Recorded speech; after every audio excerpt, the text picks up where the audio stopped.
মুসা নবী আল্লাহকে জিজ্ঞেস করেছেন, আল্লাহ তুমি খুশি হলে কেমনে বুঝবো? রব বলে, তিনটা কারণ দেখলেই বুঝবো আমি খুশি।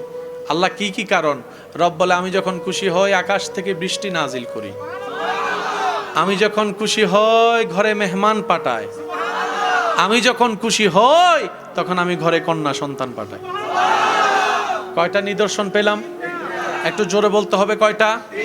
একটা হচ্ছে আকাশ থেকে, আরেকটা হচ্ছে ঘরে, আরেকটা হচ্ছে পরিবারে। এই তিনটা যেখানেই দেখবেন বুঝবেন আল্লাহ খুশি। আল্লাহ যারে খুশি করতে চায় তারে পুত্র সন্তান দেয়। আল্লাহ যারে খুশি করতে চায় তারে পুত্র সন্তান দেয়, আর যার উপর আল্লাহ খুশি হয় তারে কন্যা সন্তান দেয়। এই প্যাঁচগুলো একটু মাথায় রাখবেন। এখানে মেয়ের বাপ আসেনি? সাই মেয়ের বাপগুলো হাত তোলেন, তোলেন। মাশাল্লাহ মাশাল্লাহ, মেয়ের বাপ, মেয়ের বাপ কি আসেননি? মেয়ের বাপ নাকি ওইব? আচ্ছা, তুলে নেন, তুলে নেন। সাহেব মেয়ের বাপ না, হাত নামাইলে হবে না তো। মেয়ের বাবা যারা আছেন আপনাদের সাথে আমিও তুললাম। আল্লাহ আমারে তিনটা জান্নাত দিছে, তিনটা তিনটা তিনটা। আমি সব জায়গায় বলি আল্লাহর দয়া, তিনটা জান্নাত। আপনারও তিনটা? মাশাআল্লাহ। সাহেব মেয়ের বাপ সবাই মিলে একবার বলেন আলহামদুলিল্লাহ। আরো জোরে বলেন আলহামদুলিল্লাহ। এবার আপনি যেরকম আপনার মেয়ের বাপ হিসাবে মেয়ের জন্য আলহামদুলিল্লাহ বলছেন, আপনার বউটা আপনার শ্বশুরের মাইয়ারি। বুঝেন না মনে কথাটা? আপনার ঘরের বউ যেটা, এটা আপনার শ্বশুরের মাইয়ারি। তো সুতরাং একটু ব্যবহারগুলো সেভাবে করবেন আপনার মেয়ের জন্য, শ্বশুর বাড়িতে যে ব্যবহারটা আপনি আশা করেন। আপনি মেয়ের বাপ হিসেবে আপনার মেয়ের জন্য যেই ব্যবহার আশা করবেন, আপনার স্ত্রীর সাথে আপনি সেই রকম সুলুক করার চেষ্টা করবেন, ব্যবহার করার চেষ্টা করবেন। যার কাছে রব আছে তার কাছে কোনো টেনশন নাই। একটু জোরে বলতে হবে, যার কাছে রব আছে তার কোনো টেনশন নাই। আমাদের এত মন খারাপ, টেনশন হয় কেন জানেন? আমরা রবের উপর যে পরিমাণ বিশ্বাস করা দরকার করতে পারিনি। ছোট ছোট পিঁপড়ারে খাওয়ায় কে? আল্লাহ। একটু জোরে বলবেন না? আল্লাহ। তো উনি ছোট ছোট পিঁপড়ারে খাওয়াইতে পারে, পারে তো? বলেন না, পারে তো? বাস এই পারার উপর বিশ্বাস রাখেন। আমরা বেশিরভাগ মানুষ মনে করি চাকরি না করলে খামো কি, ব্যবসা না করলে খামো কি। ঘরে অসুস্থ মানুষ আসেনি, টাইমে টাইমে খাবার পায়নি, উনি তো কোনো চাকরিও করে না, ব্যবসাও করে না। কথা কয় না। আবার চাইন আমার কথাটাও নদীকে নিয়েন না। আসামি আসেনি? আসামি হে ও খায়, বরং আপনার আমার আগে খায়। আপনি আমি রাতের ভাত খাই রাতের 9টা 10টা 11টায়, তারা আমার ভাইয়া কইতেছে টাইম মতো খায়। আপনি আমি গাম জড়াইয়া খাই, তারা ফায়ের উপর ফা তুইলা খায়। সেজন্য মাথায় রাখবেন, রব যেহেতু রিজিকের দায়িত্ব নিয়েছেন, এত বেশি হাইপার টেনশনের দরকার নাই। আপনার আমার কাজ কি? সর্বাবস্থায় রবের উপর ভরসা রাখা, সততার সাথে জীবন চলার চেষ্টা করা, যে কোনো বিপদ আপদ মুসিবতে হাসি মুখে ধৈর্য ধারণ করা, সহ্যকে সাথে নিয়ে নিজেকে মজবুত করা, যা পেয়েছি যা পাইনি সব কিছুর জন্য শুকরিয়া করা, আর না পাইলে মন খারাপ না করে সিজদায় পড়ে রবের দরবারে কান্নাকাটি করে নিজের গুনাহ ক্ষমা চাওয়া। এই 5-6টা কাজ করলেই ফিদ দুনিয়া হাসনাতাও ওয়া ফিল আখিরাতি হাসানা। হাসরের ময়দানে একজন বান্দা হিসাবের পাল্লায় একটা সওয়াব পেলেই সে জান্নাত। ভাইয়েরা জানেন, বোনেরা জানেন, মোটামুটি দূরত্ব নাম্বার পেয়ে এক গ্রেড এক গোল্ডেন এ প্লাস না পেলেও মনকে বুঝ দেওয়া যায়। 1 নাম্বারের জন্য যদি গোল্ডেন এ প্লাস ছুটে, এটা সহজে বলেন না, সহজে একটা সওয়াব যদি সে পায় জান্নাত। সেই দিন আল্লাহ তাআলা সেই বান্দাকে বলবে, বান্দা যা, তোকে আমি সুযোগ দিলাম, পুরা হাসরের ময়দান ঘুর, একটা সওয়াব যদি আনতে পারিস তোর আমি জান্নাত দিয়ে দিব। এবার সে বান্দা জান্নাত পাওয়ার আশায় থেকে বাঁচার স্বপ্নে সবার কাছে দৌড়াবে, রক্তের কাছের প্রিয় যার জন্য করছে, বন্ধু যা যা আছে সবার জন্য, সবার কাছে যাবে। সবাই বলবে চিনি না, দিতে পারবো না, নফসি নফসি নফসি নফসি। সে বান্দা পেরেশান হয়ে যখন হাঁটতে থাকবে আল্লাহর কুদরতে তার সাথে আরেকজন বান্দার দেখা হয়ে যাবে সুবহানাল্লাহ। সে বান্দা তাকে জিজ্ঞেস করবে, ভাই চেহারায় এত মলিনতা পেরেশান কেন? যদিও হাসর ময়দান, আল্লাহ দেখেন কিভাবে বাঁচার কারণ করে দেয় সুবহানাল্লাহ। তখন সে বান্দা বলবে, ভাই দুনিয়াতে অনেক আপনের জন্য, কাছের মানুষের জন্য অনেক কিছুই করলাম, আজকে তাদের কাছে একটা সওয়াব চাইছি, কেউ আমার চিনেও না, দেবা তো দূরের কথা। বলে যে একটা সওয়াবের জন্য আটকে গেছো? যে হ্যাঁ, একটা পেলে আমি জান্নাত।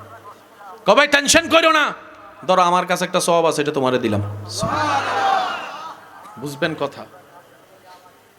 তখন সে বান্দা বলে, ভাই আপনরাই দিল না, তুমি দিলা, ব্যাপার কি? তখন সে বলবে যে ভাই আমার কাছে আছেই শুধু একটা সওয়াব,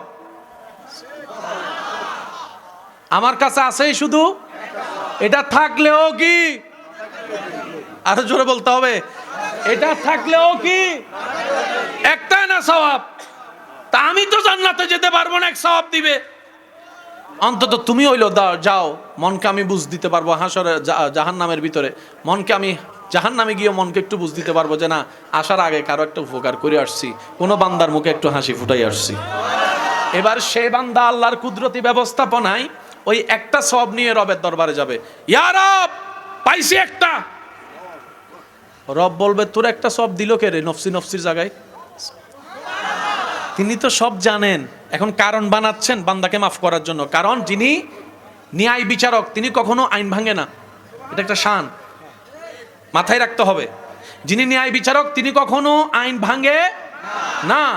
আল্লাহর চাইতে বড় আহকামুল হাকিমের ন্যায় বিচারক তো আর কেউ। আল্লাহ পাক জিজ্ঞেস করবে, তোরে এই হাসরের ময়দানে সওয়াব দিল কে? তারে ডাক। এবার সে আসবে, রব জিজ্ঞেস করবে, তুই বলে তার একটা সওয়াব দিছস? আল্লাহ দিছি তো। কেন দিছস? আল্লাহ আমার কাছে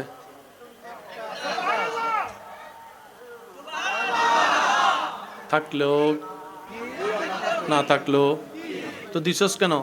আমি একটা সওয়াব দিতে জান্নাতে যেতে পারবো না, তোমার একজন বান্দা যদি জান্নাতে যেতে পারে, আমি মনটাকে এতটুকু বুঝ দিব, যাক অন্যর উপকার করছি। রব বলে যে তুই বান্দা হয়ে যদি দয়া করতে পারস, আমি খালিক হয়ে স্রষ্টা হয়ে আমি কি দয়া করতে পারি না? যা আমি মালিক, তারও জান্নাত দিলাম, তোরও জান্নাত দিয়ে দিলাম। সুবহান। মাথায় রাখবেন, মাথায় রাখবেন, সেজন্য রবের প্রতি দিল সবসময় বড় রাখবেন।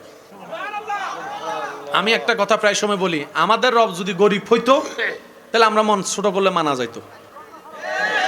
আমাদের রবের দরবারে যদি অভাব থাকতো, মানে আছে 10 টাকা, বান্দা আছে 1 কোটি, কারে কদ্দুর দিবে, তাইলে না হয় একটা মনের বুঝ দেওয়া যাইতো না আমাদের আল্লাহর কাছে। কিন্তু আমাদের আল্লাহ তো গনি, আমাদের আল্লাহ তো মালিক, আমাদের আল্লাহ তো খালিক, আমাদের আল্লাহ তো জুল জালালে ওয়াল ইকরাম। বলেন না সুবহানাল্লাহ। সেজন্য মনটা সবসময় বড় রাখবেন। আপনার পরিচিত কিংবা অপছন্দের কোনো মানুষকে কিছু পাইতে দেখলে নিজে না পাওয়ার হিসাব কষে মন ছোট করেন না, এতে আপনার না পাওয়ার হিসাবটাই চলে আসে। কাউকে কিছু পেতে দেখলে খুশি মনে আলহামদুলিল্লাহ বলবেন। আর যদি আপনার সে পাওয়ার মানুষটা যদি আপনার অপছন্দের মানুষের লিস্টের মধ্যে থাকে, ডবল আলহামদুলিল্লাহ বলবেন। এতে হয় কি জানেন, আপনার বলা আলহামদুলিল্লাহ যখন রবের কাছে যায়, রব তো জানে আপনার মনে তার জন্য কোনো ভালোবাসা নেই। তখন রব্বুল আলামিন বলে যে আমার বান্দা যে সাকে দেখতেই পারে না, তাকে আমি আল্লাহ দেওয়াতে সে খুশি হয়েছে, সুতরাং আমি আল্লাহ তাকেও দিয়ে দিলাম। বলেন না সুবহানাল্লাহ। আর আপনারা তো জানেন, লা ইন শাকারতুম লা আযীদান্নাকুম, লা আযীদান্নাকুম তখনই হয় যখন লা ইন শাকারতুম দিল থেকে হয়। সেজন্য কারো পাওয়া দেখে আফসোস করবেন না, নিজের না পাওয়ার জন্য আফসোস করার দরকার নেই। আপনার আমার যা দরকার রব ভালো করেই জানে, তিনিই দিয়েছেন এতদিন, তিনিই তো দিবেন। আপনার আমার কাজ হচ্ছে সবর ধরে সহ্য করে অপেক্ষা করা। রব্বুল আলামিন জানে কার জন্য কখন কি দরকার, কিভাবে দরকার, কোন জিনিসটা দরকার। আপনি যখন খুশি মনে নিজের জীবনের সমস্ত কিছু হাসি মুখে রবের নামে ছেড়ে দিবেন, হাসবুন আল্লাহ হাসবুন আল্লাহ হাসবুন আল্লাহ। রব্বুল আলামিন বলে যে আমার উপর ভরসা করে আমি আল্লাহ তার জীবন তরিকে কখনো ডুবতে দিই না। যদি পৃথিবীর সবাই মিলে তার জীবন তরি ডুবাইও দিতে চায়, আমি খালিক, আমি মালিক, আমি জুল জালালে ওয়াল ইকরাম, আমার কুদরত দিয়ে আমার বান্দার জীবন তরি পার পর্যন্ত পৌঁছাই দিই। সুবহান। আমরা বেশিরভাগ মানুষ সুখ মনে করি যন্ত্রের ভিতরে, জিনিসের ভিতরে। আমরা মনে করি আইফোনটা পেলে বুঝি আমার সুখটা হয়ে যাবে। আমরা মনে করি এই পালসার পাওয়ার স্বপ্নটা পূরণ হলে বুঝি আমার সেই স্বপ্নটা পূরণ হলে বুঝি আমার সুখটা চলে আসবে আমার কাছে। অনেকেই মনে করে নিজের সে লালিত স্বপ্ন পাওয়াটা পূরণ হলে বুঝি আমার মতো সুখী আর কেউ হবে না। কিন্তু বাস্তবতা দেখা যায় যারা এক সময় আইফোন কেনার জন্য যুদ্ধ করেছে ঘরে, আইফোন কেনার পর 6-7 মাস পরে আগের মতো আর আইফোন এখন সেটা আর ভালো লাগে না, দেখতেও ইচ্ছে করে না, দেখতেও ইচ্ছে করে না।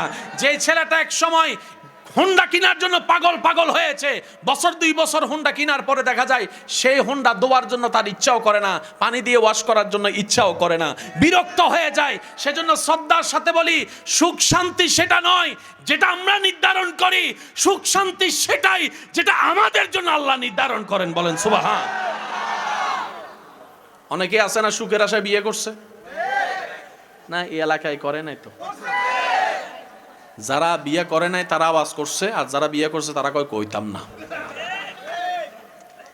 অনেকে পালাই বিয়ে করছে নি, করে নাই। আই লাভ ইউ টু আসেনি। মা বাবার চেহারায় সুনকালি দিয়া, মা বাবার অন্তরের লালিত স্বপ্নের উপর পা রাইখা অনেক ছেলে মেয়ে নিজের সেই সুখের জায়গা নির্ধারণ করেছে, হ্যাতি রে সারা আই বাইস্তান। ঠিক নি? হ্যাতেরে না ভাইলে আমি, দোনোটাই কোন লাগবো তো, একটা কইলই তো না। হেতি কয় হ্যাতেরে না ভাইলে আমি, আর হেতে কয় তারে না ভাইলে বাস্তাম। এবার সমাজে মিলে বিয়ে কইরা দিছে, কয় বাচ্চা থাক তারপর বিয়ে কর। 2 বছর পরে দুজন আবার মিটিং ডাকছে, সালিশ ডাকছে। কিও ছেলে কয় হেতির লগে আমি থাকতাম ন, হেতিয়া কয় আমি তার চেহারা দেখতাম ন। তো তোরা যে 2 বছর আগে কইলি বাস্তি না, এখন কি তাকস? কয় আগে কইছিলাম হেতি ছাড়া হেতে ছাড়া বাঁচতাম ন, এখন বুঝি হেতে থাকলে আমি বাঁচতাম ন। অঙ্ক কি আর আগের মতো আছে না পাল্টাই গেছে? সেজন্য আমি আমার যুবক ভাই বোনদের কাছে একটা অনুরোধ করি, আপনার জ্ঞান বিবেক বুদ্ধি আছে, ভালো লাগার ভালোবাসার অধিকারও আছে, মন তো এটা তার কন্ট্রোল করতে পারবেন না। কিন্তু আপনি যাকে আজকে ভালো মনে করছেন 5 বছর পর সেটা আপনার জন্য বিষাক্ত হয়ে গেলে, কারণ মানুষ তো সেকেন্ডে চেঞ্জ হয়, এটা মানুষের অভ্যাস, এটা এমনি না এমনি হয়ে যায়। ছোটবেলার চেহারা কি এখন আছে? স্কুল জীবনের সে ক্লাস 5-এর চেহারা কি আপনার এখন আছে?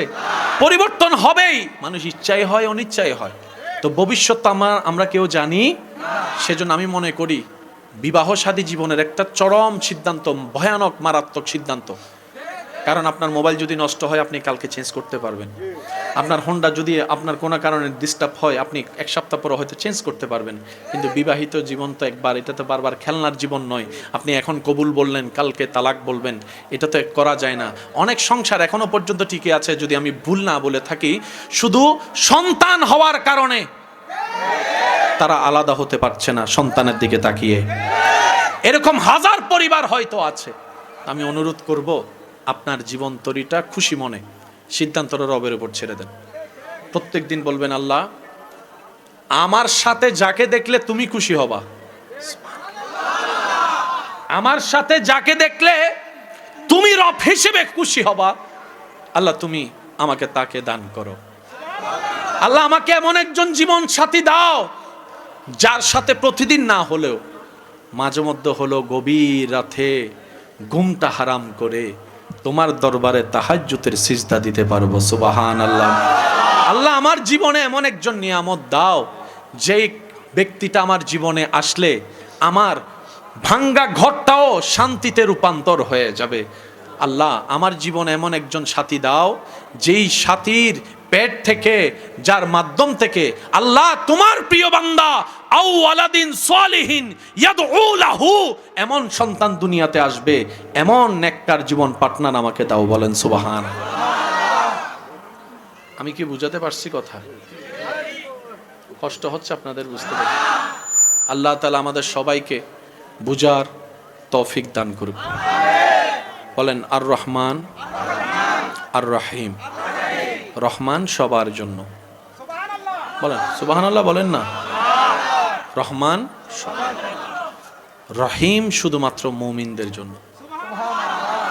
যারা ইমানদার ঠিকই কিন্তু গুনার কারণে জান্নাত পাওয়ার যোগ্যতা রাখে নাই, আল্লাহ তাদের উপর মহা রহমত উন্মুক্ত করে দিবেন হাসরের ময়দানে।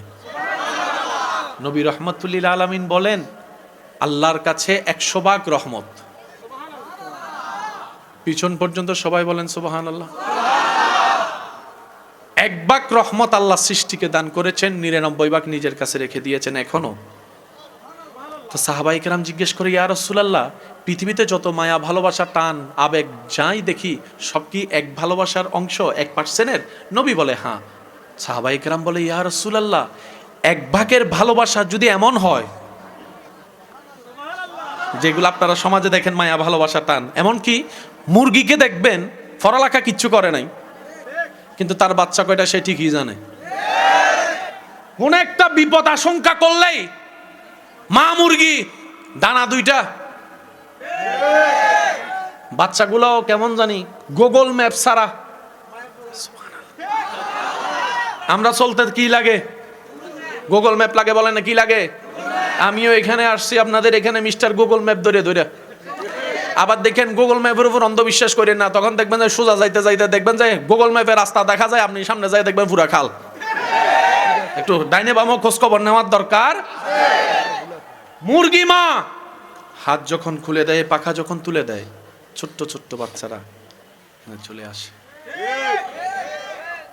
মানুষের তুলনায় মুরগি কত ছোট, মুরগির তুলনায় বাচ্চা কত ছোট, কিন্তু সেই মুরগির বাচ্চা যখন মায়ের পালকের নিচে ঢুকে যেতে পারে, বিশ্বাস করে বর্ষা রাখে, আমার আর টেনশন নাই, আমার আর কোনো ভয় নাই। এবার জ্বর আসুক আর তুফান আসুক, আমি জানি আমার মা আমাকে ফেলে যাবে না, আমার মা আমাকে একা রেখে যাবে না, একা রেখে যাবে না, একা রেখে যাবে না। ছোট্ট একটা অবুঝ প্রাণী মুরগি। নবী বলে, পৃথিবীর সমস্ত ভালোবাসাই 1% ভালোবাসার নিদর্শন, বাকি 99 ভাগ রহমত আল্লাহ রেখে দিয়েছেন। হাসরের ময়দানে যখন গুনাহগাররা যাবে, অপরাধীরা যাবে, আল্লাহ 99 ভাগ রহমতকে মুক্ত করে দিবেন শুধু জাহান্নামী বান্দাদেরকে জান্নাতে ঘর দেওয়ার জন্য। সুবহান। মনে রাখবেন প্রিয় ভাই, আল্লাহ সব সময় কারণ খুঁজতে থাকে ক্ষমা করার জন্য। মানুষ অপরাধীদেরকে তালাশ করে খুঁজতে থাকে সাজা দেওয়ার জন্য, অপমান করার জন্য, বেইজ্জত করার জন্য। আর রহমানুর রহিম অপরাধীদেরকে নিজে থেকে ডাকতে থাকে, আই বান্দা কে আছিস অপরাধী, গুনাহ করেছিস অডেল, আমি রবের কাছে অন্তর থেকে ক্ষমা চা, তুই ক্ষমা চাইবি, আমি আল্লাহ তোকে খুশি মন মাফ করে দিব, আমি আল্লাহ তোকে মাফ করে দিব, আমি আল্লাহ তোকে মাফ করে দেব। তুই ক্ষমা চাইবি, আমি আল্লাহ তোকে মাফ করে দিব। বান্দা তুই দিল থেকে ক্ষমা চা, চোখের পানি ছেড়ে দে, আমি আল্লাহ ক্ষমা তো করে দিবই, অতীতের গুনাহ মাফ করে দিয়ে সব গুনাহকে আমি সওয়াব বানাই দিব। ইউবাদদিলুল্লাহ, চিৎকার দিয়ে বলেন সুবহান। প্রিয় ভাইয়েরা, আল্লাহ সব সময় কারণ খুঁজে বান্দাকে মাফ করার জন্য। বলেন তো কি? আল্লাহ সব সময় কারণ খুঁজে, আল্লাহ সব সময় কারণ খুঁজে বান্দাকে। এই কথা বিশ্বাস আছে? যেখানে আমাদের রব রহমান, আমাদের টেনশন করার দরকার নাই। যেখানে আমাদের নবী রাহমাতুল্লিল আলামিন, সেখানে আমাদের পেরেশান হওয়ার কোনো দরকার নাই। আল্লাহ পাক আমাদের বুঝার তৌফিক দান করুন। প্রিয় ভাইয়েরা, একটা কথা জীবন মাথায় রাখবেন, কারো জীবন সহজ নয়, জীবনকে সহজ বানিয়ে নিতে হয়, কখনো ধৈর্য ধরে, কখনো ছেড়ে দিয়ে, কখনো বা চুপ থেকে। প্রতিশোধ নেওয়ার মানুষের সংখ্যা অডেল, কিন্তু প্রতিশোধের সবচাইতে উচ্চ মাকাম হচ্ছে আপনি কোনো কারণ ছাড়াই চুপ হয়ে থেকে ক্ষমা করে দেওয়া। এবার আপনি বলবেন ক্ষমা করা বলা সহজ, করা কঠিন। একটা কথা মাথায় রাখবেন, আমি যখন অন্যকে ক্ষমা করি, মূলত তখন আমরা নিজেদেরকে স্বাধীন করে দিই। কাউকে ক্ষমা করে দেওয়া মানে আপনার ব্রেন থেকে, মন থেকে আগের মতো লোডটা আর থাকবে না, মন খারাপটা আর থাকবে না। আপনি যখন রবের সন্তুষ্টি হাসিলের লক্ষ্যে অনেক বড় পাপীকেও মাফ করে দিবেন, এই আশায় আমি আজকে তাকে মাফ করে দিচ্ছি, দায়ী থেকে মুক্ত করে দিচ্ছি, আমিও তো হাজার গুনার অপরাধে আমার রবের দরবারে, আমি এই আশাই মাফ করে দিচ্ছি আল্লাহ যেন আমাকে মাফ করে দেয়। সুবহানাল্লাহ। সেজন্য জীবন চলার পথে যাই হোক, ঝড় তুফান যত কিছুই আসুক, জীবন যেহেতু আছে ঝড় তুফান তো থাকবেই। চুপ হয়ে সরে যান, নীরব হয়ে বসে যান, অপেক্ষা করুন রবের পক্ষ থেকে ফয়সালা আসার জন্য। সব কিছু নিজে করতে যাওয়া ঠিক নয়, কারণ আমরা বেশিরভাগ মানুষ, আপনারা আমার সাথে একমত হবেন, আমরা খাজনার চাইতে বাজনাটা একটু বেশি করি। যা করতে যাই বরাবর করতে না পারলেও বিগড়াই আসি ঠিকই। তো সেজন্য রবের পক্ষ থেকে ফয়সালার জন্য অপেক্ষা করবেন, অধৈর্য হবেন না। জীবন যতদিন আছে চলতে থাকুক না। রব যতদিন হায়াত রেখেছেন, পৃথিবীর কেউ চাইলেও কি আপনাকে পৃথিবী থেকে পাঠিয়ে দিতে পারবে? জোরে বলেন, পারবে?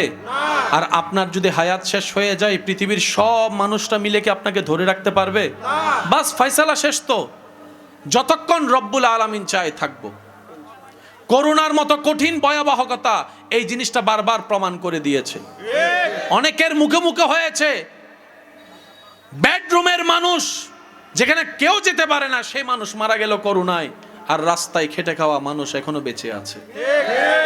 সেজন্য প্রিয় ভাইয়েরা, অস্থির হওয়ার দরকার নাই, যা হওয়ার হবে দেখা যাবে। অতীত নিয়ে ভাবনা নয়, অতীত নিয়ে চলবে তওবা। ভবিষ্যৎ নিয়ে এত টেনশনের দরকার নাই, তাওয়াক্কুল করেন রবের উপরে। সততার সাথে জীবন থাকবে, নবীর প্রেম অন্তরে নিয়ে দরুদ থাকবে। আওয়াজ দিয়ে বলুন, কঠিন জীবন সহজ যিনি করে দিবেন তিনি কে? আল্লাহ তাআলা আমাদের সবাইকে নিয়ামত নেওয়ার তৌফিক দান করুন, আমিন। আজকে রাতে ক্ষমা পাওয়ার ইচ্ছা আছে? আছে। তাহলে আমরা প্রথম ধাপটা এগিয়ে যাই। আল্লাহ ক্ষমা কারে করে? যে অন্যরে ক্ষমা করে। আপনাদের জীবন অনেক মানুষে কষ্ট দিছে, কারণেও করেন, আছে না নাই? আছে। কোন প্রকার দাড়ি কমা ছাড়া, যার চেহারা এখন আপনার চোখে ভাসছে, যার নাম আপনার মনে আসতেছে, তারে মাফ করে দেন। আল্লাহর দিকে তাকায়। যারা যারা আল্লাহর দিকে তাকায় মাফ করতে পারবেন তারা একবার বলেন আমিন। আর একটু জোরে বলেন আমিন। এবার চোখটা বন্ধ করে সেই মানুষের নাম চেহারাটা স্মরণ করে একবার বলেন আমিন, আমিন, আমিন। এবার বলেন আল্লাহ আমার কষ্টদাতা দুশমনকে তোমার সন্তুষ্টি হাসিলের জন্য তোমার দিকে তাকায়, তোমার বান্দাকে বিনা কারণে মাফ করে দিলাম। আল্লাহ আমিও তো বড় অপরাধী, তুমি দয়া করে আমাকেও বিনা কারণে মাফ করে দাও। এবার বলেন, আপনি কি মাফ করছেন নাকি মাফ নিছেন? বুঝে বলবেন, আপনি কি মাফ করছেন নাকি মাফ নিছেন? মাফ নিছেন। অন্যকে মাফ করা মানে নিজের পাপ না মাফ পাওয়া। সুবহানাল্লাহ। 80-90 দশকে জন্ম নেওয়া মানুষগুলা ছোট্টবেলা থেকে একটু বেশি দুষ্টু থাকলেও বেয়াদব ছিল না।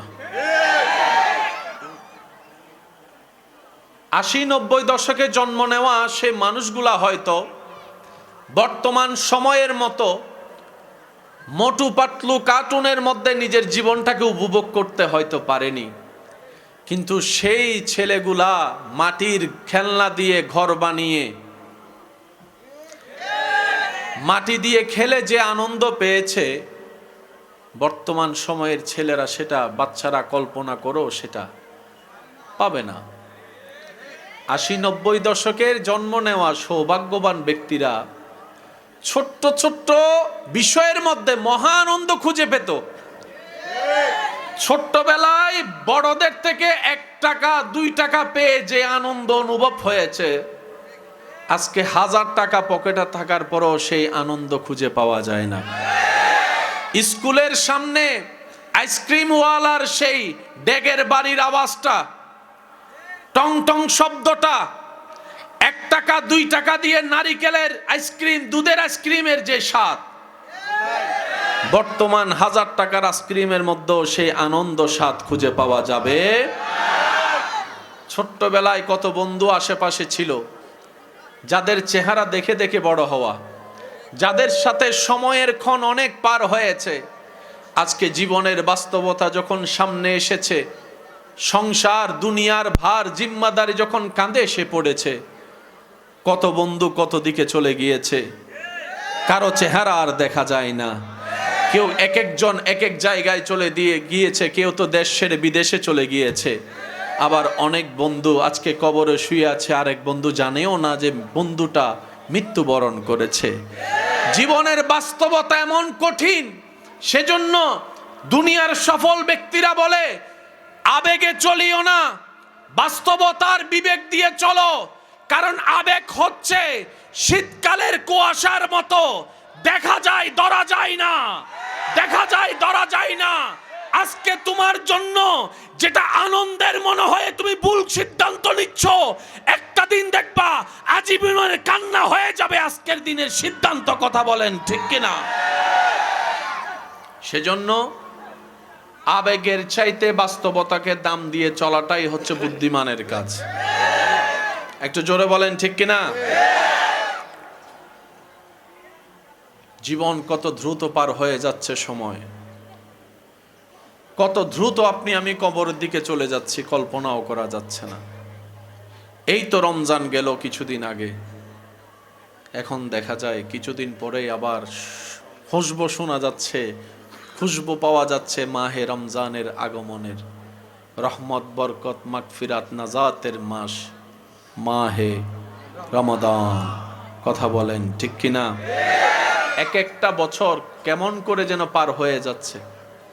হয়তো আপনারা নিজেরাও খেয়াল করলে দেখবেন বছর চলে যাচ্ছে মাসের মতো, মাস বিদায় নিচ্ছে সপ্তাহের মতো করে, সপ্তাহ চলে যাচ্ছে দিনের মতো, দিন চলে যাচ্ছে ঘন্টার মতো, ঘন্টা পার হয়ে যাচ্ছে মিনিটের মতো করে। তো যে সেকেন্ড হায়াত আপনার আমার নামে রব বরাদ্দ করেছেন, একটা সেকেন্ড বেশি তো নিঃশ্বাস নেওয়া যাবে না, যাবে না। কুল্লু নফসিন যায়িকাতুল মউতের ফরমান তো সবার জন্যই জারি হয়েছে। হয়তো মাসটা আলাদা, বারটা আলাদা, তারিখটা আলাদা, সময়টা আলাদা, কথা বলতে হবে ঠিক কি না? কুল্লু নফসিন যায়িকাতুল মউতের ফাইলের ভিতরে আপনার আমার আমাদের সবার নামই তো লিপিবদ্ধ করা আছে। যখনই চলে আসবে সেই ফরমান কোনো প্রকার আগাম নির্দেশনা ছাড়াই। অনেক সময় দেখবেন অসুস্থ ব্যক্তি যাকে সবাই মৃত্যু বরণ করবে বলে ধারণা করে, এমন অনেক মানুষ এখনো নিঃশ্বাস নিচ্ছে। আবার অনেক মানুষ মৃত্যুর কাফন পরে ফেলেছে, সাদা কাপড়, যে যার মৃত্যু সবাইকে অবাক করেছে। কালকে দেখলাম সুস্থ কথা বলছে, আজকে সে মৃত্যু বরণ করেছে। অবাক হয়ে মানুষ মৃত্যুর নিউজটাকে গ্রহণ করছে। হে আমার ইমানদার ভাইয়েরা, দুনিয়াতে আসছি একবার, যাব দুনিয়ার থেকে একবার, আসার আর কোনো সুযোগ নাই। তাই এই হায়াতুদ দুনিয়া হচ্ছে আল্লাহর দেওয়া নিয়ামত, আল্লাহর দেওয়া আমানত। কাল হাসরের ময়দানে মিসকালা যাররা, যাররা যাররা হিসাব বুঝাই দিতে হবে হাসরের ময়দানে রবের কাঠগড়ায়। তাই দুনিয়াতে আপনি আমি সামান্য কষ্টে ভেঙ্গে পড়ে বিভিন্ন নেশায় সুইসাইডে যাওয়ার মতো বোকামি কাজ আর কিচ্ছু হতে পারে না। জীবন মানেই যুদ্ধের ময়দান, জীবন মানেই যুদ্ধের ময়দান। যুদ্ধ কখনো পালিয়ে আসে না। যতক্ষণ নিঃশ্বাস থাকবে রবের উপর ভরসা করে সামনে গিয়ে যেতে হবে। কথা বলেন ঠিক কিনা? আল্লাহ তাআলা আমাদের সবাইকে বুঝার তৌফিক দান করুন। কত মানুষ তো কষ্ট সহ্য করতে না পেরে মারা গেছে, লাভ কি হয়েছে? সে মরে গেছে বলে তো পৃথিবী আর থেমে থাকে নাই। যার জন্য সে রাগ করে মৃত্যুবরণ করেছে, সুইসাইড করেছে, সে মানুষটা দিব্যি নতুন সংসার পেতে ফেলেছে, শুরু করেছে। এই পৃথিবী এত ব্যস্ত, কেউ কারো মনে রাখতে পারে না, মনে রাখতে চায় না, মনে রাখার সময়ই নাই। জানাজার মাঠে খেয়াল করে দেখবেন সবার ভিতরে একটা তাড়াহুড়া কাজ করে। আর একটু জোরে বলেন না। যে মারা গিয়েছে তার পরিবার চাই আর 2টা মিনিট রাখি আমার বাবাকে, আমার মাটাকে আর 2টা মিনিট রাখি আমার পাশে। কিন্তু সবাই চিল্লাম দিয়ে বলে সময় নাই, সময় নাই, তাড়া করো, আমাকে যেতে হবে আমার ব্যবসার কাজে, আমাকে যেতে হবে দূর ঢাকার দিকে, আমাকে যেতে হবে, দোকান ফেলে এসেছি, এত সময় দিতে পারবো? এটার নাম দুনিয়া। সেজন্য বুদ্ধিমানরা দুনিয়াতে চলে, দুনিয়াকে নিজের ভিতরে স্থান দেয় না। কারণ তারা জানে দুনিয়াকে যারা অন্তরে স্থান দেয়, দুনিয়া তাদেরকে লাথি মারে, লাথি মেরে বের করে দেয়। আর যারা এই হৃদয় গড়ে দুনিয়ার স্রষ্টাকে রাখে, দুনিয়া তাকে সম্মান করে, মায়াও করে, মহব্বত করে। সুবহান। সেজন্য আমি সবার উদ্দেশ্য বলি, আসছি কয়বার? একটু আপনাদেরকে কষ্ট করে রিপ্লাই দিতে হবে। আসছি কয়বার? আপনি যা পেয়েছেন, আপনি যা পাচ্ছেন, আপনার আশেপাশে যা আছে, এগুলা কি অন্য কারণ আপনার আল্লাহর? এই প্যাঁচটা একটু বোঝার চেষ্টা করবেন। এগুলো কি অন্য কারণ আপনার আল্লাহর? আপনি সূর্যের আলো নিচ্ছেন আপনার আল্লাহর,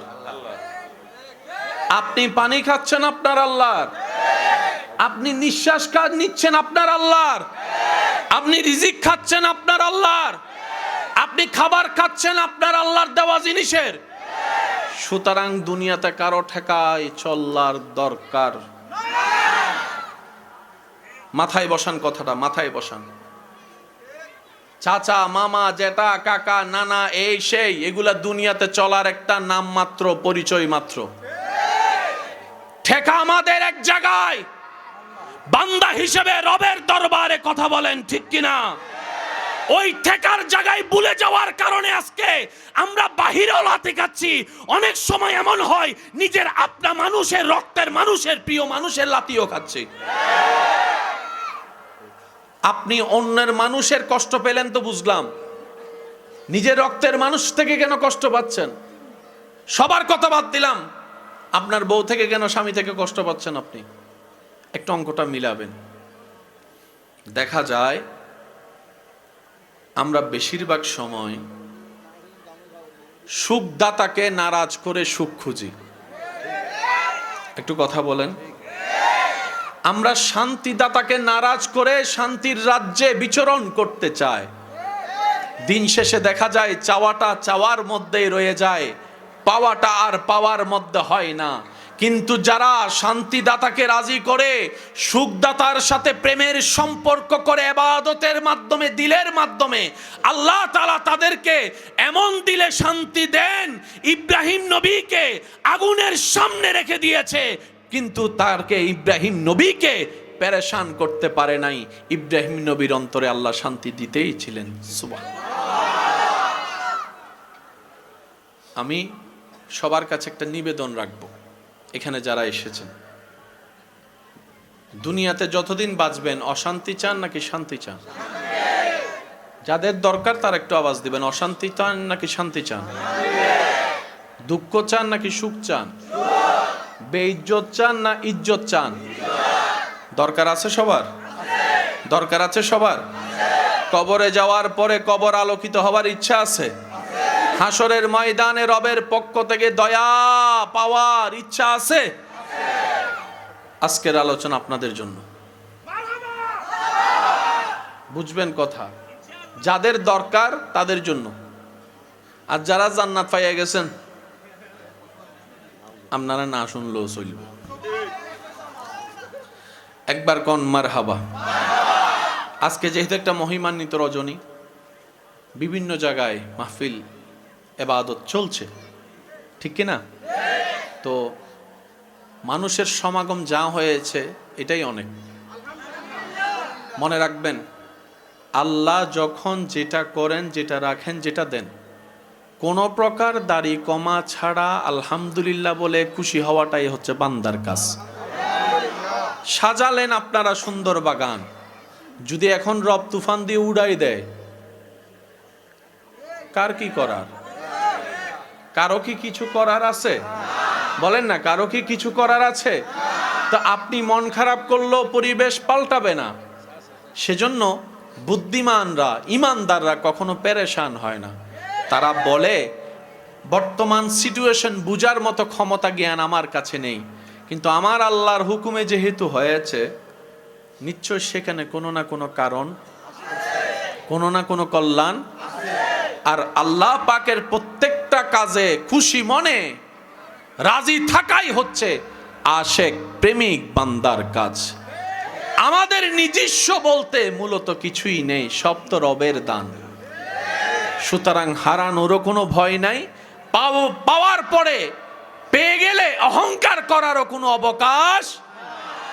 আল্লাহ তাআলা আমাদের সবাইকে নম্র, ভদ্র, অহংকার মুক্ত, হিংসা মুক্ত হৃদয় নিয়ে রবের দরবারে নামাজের সিজদা দেওয়ার তৌফিক দান করুক, বলেন আমিন। একটা আবেদন করে বিদায় নিচ্ছি। যাদের সম্ভব হয় নিজের জীবনে পরিবর্তন চান, হৃদয়ের মধ্যে যাদের শান্তি চান, ব্রেন যাদের শান্তি দেখতে চান, একটা কাজ করার চেষ্টা করবেন, রাত্রে ঘুমানোর আগে অজু করে শোয়ার চেষ্টা করবেন। ইনশাল্লাহ রাত্রে ঘুমানোর আগে কি অজু, এই অজু করে শোয়ার পর নিজের ক্ষমা চাইবেন রবের কাছে, অন্যকে ক্ষমা করবেন আর দরুদ শরীফ পড়বেন। এই কাজগুলো একটু বন্ধুর সাথে করতে পারলে, বন্ধুত্বের সাথে, প্রেমের সাথে, দেখবেন জীবন পরিবর্তন করে দিবেন কে? আল্লাহ তাআলা আমাদের সকলের হাজির কবুল করুক, আমিন। শেষ বিদায় বেলায় যার যত শক্তি আছে একবার বলেন সুবহানাল্লাহ, এবার বলেন আলহামদুলিল্লাহ, এবার বলেন লা ইলাহা ইল্লাল্লাহ। এবার সবাই দুই হাত মুঠ করে তুলে বলেন আল্লাহু আকবার, আল্লাহু আকবার, আল্লাহু আকবার, আল্লাহু আকবার, ইয়া রাসূলুল্লাহ, ইয়া হাবিবাল্লাহ, আল্লাহু আকবার। উচ্চ আওয়াজ একবার বলেন মারহাবা, আল্লাহুম্মা আমিন। ইয়া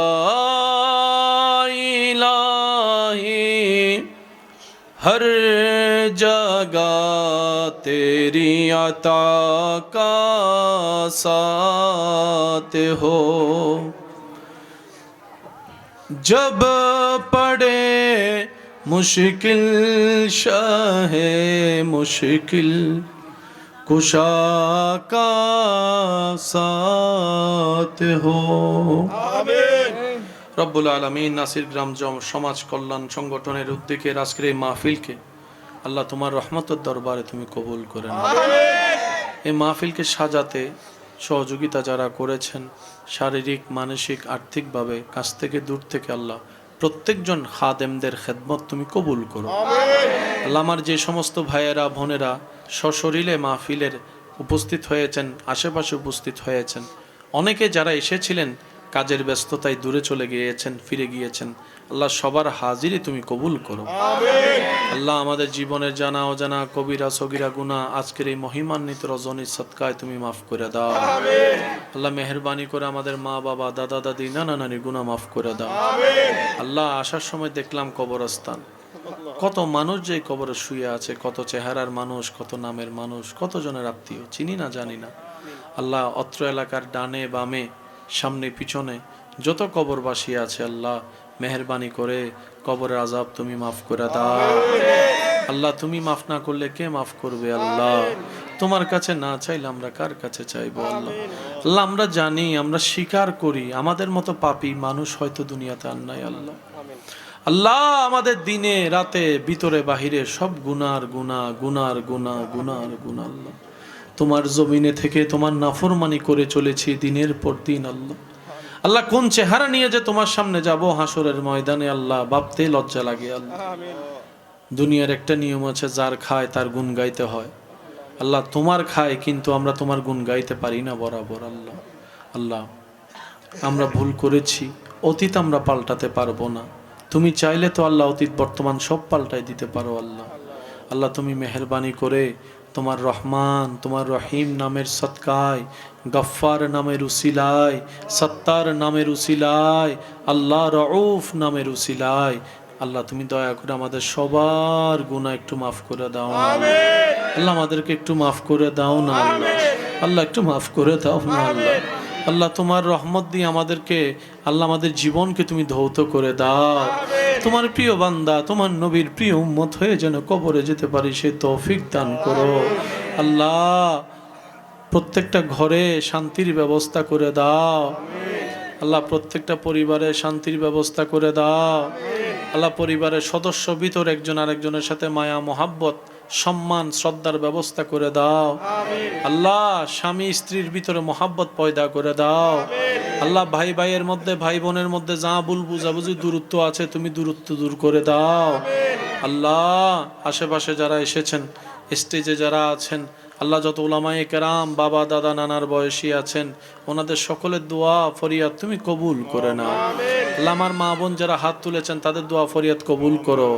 আল্লাহ দেশ ছেড়ে, পরিবার ছেড়ে, সন্তান ছেড়ে, মা ছেড়ে, স্ত্রী ছেড়ে কতজন যে আল্লাহ প্রবাস জীবনে আছেন আল্লাহ, আল্লাহ আমার প্রবাসী ভাইদের হায়াতে বরকত দান করো আল্লাহ, প্রবাসী ভাইদেরকে তুমি কবুল করো আল্লাহ, যারা ব্যবসা চাকরি করছেন, সংসারের দায়ভার যাদের কাঁধের উপর আছে আল্লাহ, সবাইকে সংসারের জিম্মাদারি হকভাবে আদায় করার তৌফিক দান করো আল্লাহ, প্রত্যেকটা মা বাবার খেদমত করার সন্তানকে সুযোগ করে দাও আল্লাহ, প্রত্যেকটা মা বাবা যেন সব সন্তানকে এক চোখে দেখতে পারে, একভাবে ভালোবাসতে পারে, মা বাবার অন্তরকে তুমি সেভাবে সাজাইয়া দাও আল্লাহ।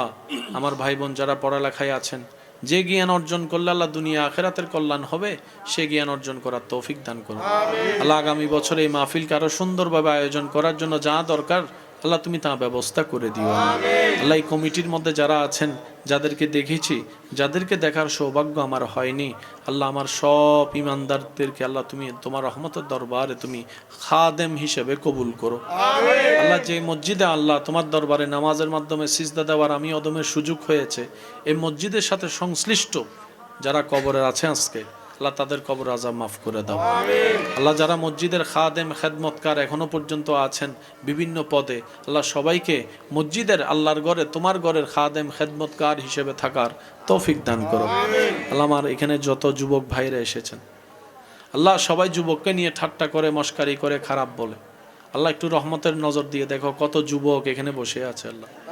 আল্লাহ আমার যুবক ভাইদের আশাকে তুমি ব্যর্থ হতে দিও না আল্লাহ। আল্লাহ আমার যুবক ভাইদের বসাকে, সময় দেওয়াকে ব্যর্থ হতে দিও না আল্লাহ। আল্লাহ আমার যুবক ভাই বোনদের দিলকে তুমি পরিবর্তন করে দাও আল্লাহ। তোমার এবং তোমার নবীর প্রেম সাগরে ডুব দেওয়ার মতো সুন্দর অন্তর তাদেরকে করে দাও আল্লাহ। আমাদের সবাইকে ভদ্র বানাইয়া দাও, নম্র বানাইয়া দাও, ক্ষমাকারী বানিয়ে দাও আল্লাহ। আমাদের বাহির এবং ভিতরে তোমার নূর দ্বারা আলোকিত করে দাও আল্লাহ। আজকের এই মহিমান্বিত রজনীর উসিলায় সকলের দোয়া ফরিয়াদ তুমি কবুল করো।